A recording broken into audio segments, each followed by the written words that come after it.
I did it. I've been to the gym 3 different times since my last video, and I feel like I can safely say I've overcome my gym anxiety. So in this video, I'm going to talk about all the little things I did to get, over that hump and get my butt in the gym. The first thing that you need to do to overcome your gym anxiety is actually accept that what you're feeling is anxiety about going to the gym. Because for the 2 weeks before I filmed my last video, I didn't realize I was anxious about going to the gym. I thought a lot of the excuses I was making were valid, and it was only when I realized, wow, it's been 2 weeks. I've been delaying this for 2 weeks, that I was finally able to just admit to myself, like, maybe you're afraid to go to the gym. Like, maybe these excuses are not real, right? So that was definitely the first step, and I did that. I essentially did that by deciding to do a video on it. Like, that was really me accepting the fact that I had gym anxiety, and that video, like recording that video, also led me on to the second step of overcoming your gym anxiety, which is analyzing all the different little reasons and excuses that your mind comes up with to stop you doing what you want to do. Because when you're anxious, you start to find like to really grasp onto any reason not to do what you said you were going to do. So in the last video I spoke about how overwhelming it was not knowing what I wanted to do in the gym, and the fact that I don't need to know what to do in the gym. Like I can walk. They have treadmills. Get in the gym and start walking on the treadmill. I can lift things up. So after a stretch on the treadmill, I can just go pick up a reasonable weight, and lift that. You don't need to have a plan. The only plan you need to have is to get your butt in the door. Another anxiety that I used to have, I was really worried about what like I would need to bring to the gym. Do I need to bring like a towel? Do I need to bring wrist strap? Like, to be honest, you don't need anything. You don't even need a bottle of water, because you can buy one there. They usually have a vending machine. So these excuses are just a way for you to avoid that fear, that anxiety. Like, I personally just had this fear of being judged. I'm a fat person. I weigh 130 plus kilos, right? There's this fear of being judged, but like, truth is, no one's looking at you, and even if they are, shame on them, not shame on you, right? So stage 2 of overcoming, or step 2, I guess, of overcoming your anxiety is to really pay attention to your excuses and start to see them for what they are. They're just your mind doing its best to get you out of something that you're afraid to do, right? And break those down one by one and just destroy the power they have over you, right? And that's something I feel like I did in my last video. Now, step 3 is quite interesting, because I think step 3 is, once you've acknowledged that you've been making excuses, they're not justifiable reasons for not going, right? I really think that you should, the next step is to accept new excuses are going to pop up into your mind. Like, your mind is going to do everything in its power to convince you not to do what you're afraid to do. Okay, so just be ready for them, and as they pop up, don't even, don't give them a second, just instantly destroy every excuse that pops into your mind, right? So for me, after I filmed the video, there was like excuses popped into my head, like, oh, it's kind of hot. Right, so that was actually on my second gym visit. It was on a day where there was a heat wave going on. The temperature outdoors was like 34 degrees. I still went to the gym, and I did a little bit more than I did the first time, because that, I just told myself, like, look, I can get a bottle of water. I can stick to the shade on the way to the gym, and I can just get my workout in. This just, like, I saw it for what it was. It was an excuse. So step 3, I don't know why I keep saying stage, but step 3 is knowing that more excuses are on their way. Deal with those as soon as they pop up. Don't even give them a chance to fester and get their claws in you, right? Alright, so step 4 is, now that you know, right, that any excuse that comes your way, anything that your mind can come up with to stop you from going to the gym, right, is going to be dealt with. You are not going to let your mind get in the way. Now I need you to just look at your schedule, and this is what I did. Pick a day that you're 100% going to go. So for me, I think I filmed my last video on a Tuesday, right? And unfortunately, my Wednesday was really jam-packed. There was like no chance I would go to on Wednesday. Like, it wasn't even an excuse. I had a lot of things to take care of with my dad, and like I had a dentist appointment, you know. So I decided on a Thursday I would go no matter what, okay? And I really, really committed to that. In my mind, I was like, no matter what, I'm gonna go. The only thing I want to accomplish on that day is getting in the gym, and I think that's what it takes. So I really want you to like think about it. I told myself, you know, from the morning on that Thursday is like, okay, today's all about the gym. I'm going. The first chance I get, I'm going. So I waited for my brother to be available, and I just told him I'm just going to go. And I didn't tell him I was going to the gym. I didn't really tell anyone. I made that commitment myself, but I didn't tell anyone, right? And I had this like, I don't know, this nervousness about me that day. I remember I put my bag on, I put my bottle of water in it, and I tried to get out of the house without my brother seeing, so that he wouldn't see the bag and he wouldn't ask questions, because I felt like if he saw it, that I would feel a pressure about it. So I snuck out the door.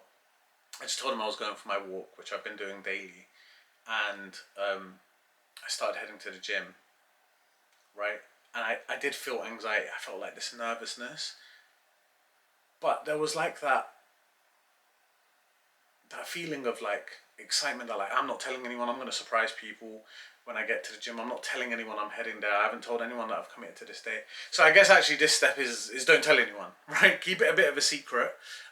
Like commit to it, but keep it a little bit of a secret, because that extra pressure from other people, I don't know, at least personally, like it just makes me feel like there's a rebellious nature in me, that when someone expects something of me, I don't want to do it.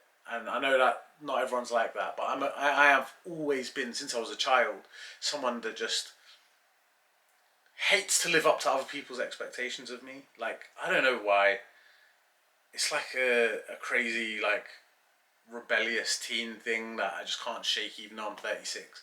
So honestly, I personally could not have told anyone on that day, because I don't want them to, oh, well, you haven't been to the gym yet, and start nagging me or start pressure. Oh, you said you were going to the gym and it's 4 p.m. now type rubbish. Like, I ain't got time for that. I ain't got the energy to deal with that. And it's in my nature to just be like, well, I don't give a shit what you're going to tell me to do. Like, I'm not doing it anymore. So if you have the same nature as me, don't tell anyone. And if you have the opposite nature, if you're the type of person that just doesn't really want to seem like someone that doesn't stick to their word, or you know, thrives under like a little bit of social pressure, do the opposite. Tell people. Tell someone. Tell like your closest friend that you are committing to the gym on this day. And yeah, but me, if I tell my best friend I'm going to the gym on Thursday, and he calls me up like, oh, have you been to the gym yet? Oh, make sure you go to the gym. Or he texts me first thing like, good luck at the gym. I don't know, I just get pissed off. So that one, I think you really have to know yourself, but the people around you do affect your decisions. So know how you react to people, and you know, act accordingly. Now on that day, I actually phoned my best friend while I was walking to the gym, but I didn't tell him I was going to the gym. I just, you know, acted like I was on my regular walk. We had a normal conversation, and it really took my mind, like, because each step I was just, you know, I could feel my heart's racing a little bit more than, like, the walk wasn't really that vigorous, right? And I was actually probably walking a little bit slower than usual because I was a bit afraid. And speaking to my friend on the phone helped distract me a lot. And it was only once I walked, like, you know, I got in, because the gym I go to has absolutely no like signal, so I can't stay on the phone in there.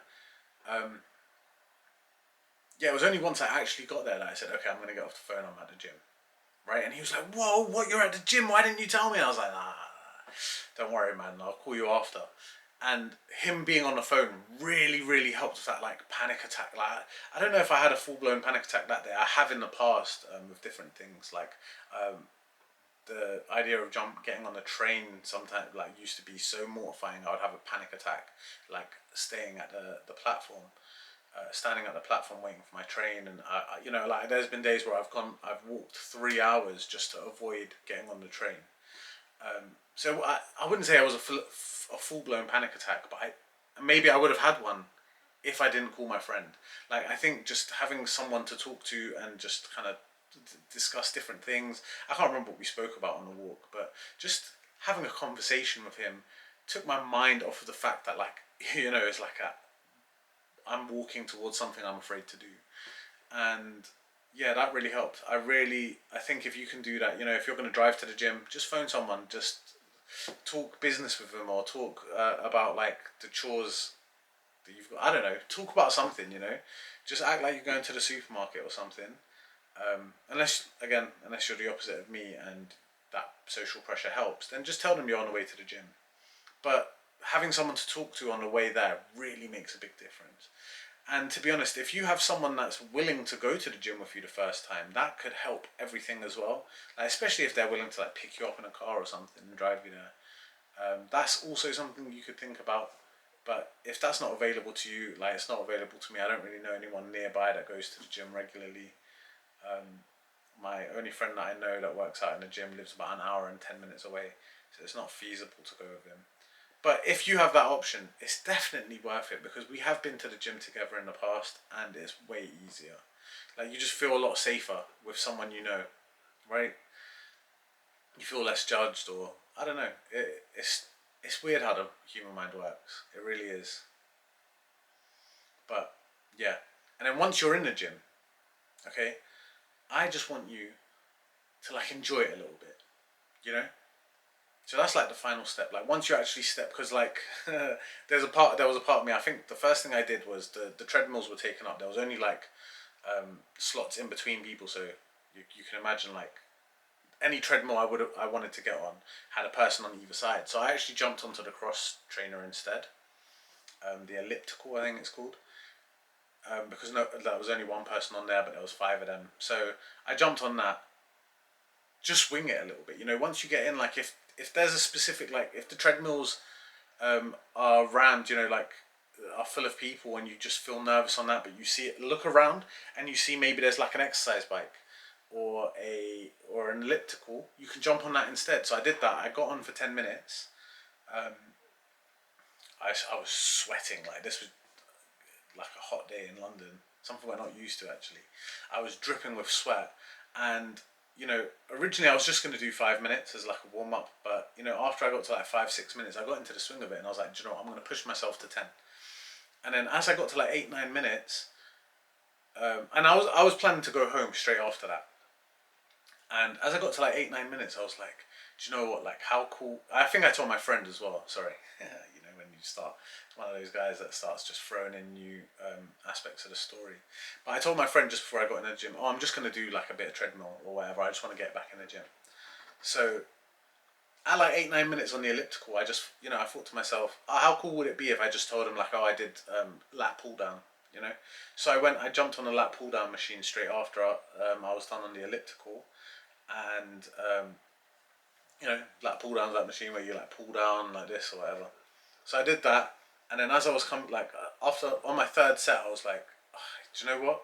I got more left in the tank, and I got some dumbbells, I got a bench, and I did some like dumbbell chest press, like you where you lie back and you just like a bench press but with dumbbells, and I did that.